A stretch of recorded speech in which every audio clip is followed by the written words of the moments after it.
everyone. So today we're going to be demonstrating how to plant a seedling from our sheet pots. But first, before we do that, I want to demonstrate the differences between a seedling from our sheet pot and a seedling planted in a standard pot.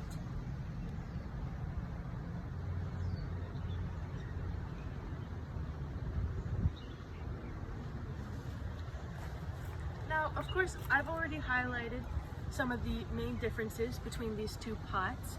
Among them, the main one is the air pruning, which prevents pigtailing and also preventing root bounding.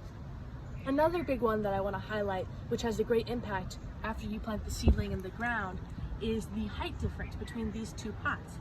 So as you can see, there's a big height difference, which will give the roots a much bigger advantage after you plant it into the ground. This allows this much extra room for the plants, for the roots to be able to reach the water table, which I'm sure, as you could guess, would make a much bigger advantage for seedlings from our sheet pots compared to standard pots. So let's go and demonstrate. Another great attribute of our sheet pots is the simplicity in which they can be planted.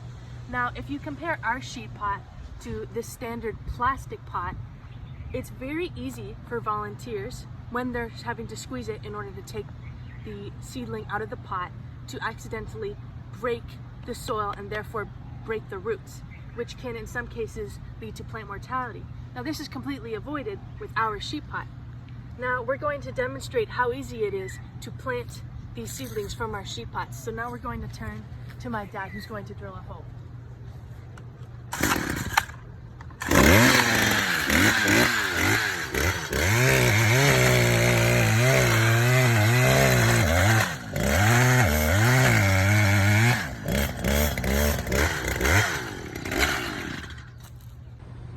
So now that we've cleared the hole, we can check for depth.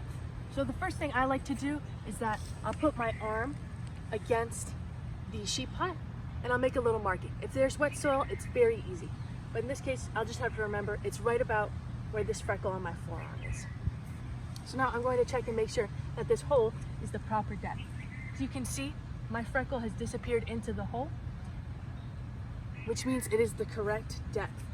I'm just going to clear around the hole a little bit, make sure there's no debris that'll interfere as I start to plant. Now, the great thing about these sheet pots is how easy they are to open. So you can see with these little tab, I'm just going to give it a nice little pull and it's easy to open, just like that. So we're going to hold this tree and we're going to put it into the ground. Super easy, no wiggling, no nothing. So we're just going to fill in this little empty spot. And I'd like to say congratulations on planting your very own tree. So I hope this inspires you to go out there, go plant your trees, and hopefully with our sheet pots. Thank you very much.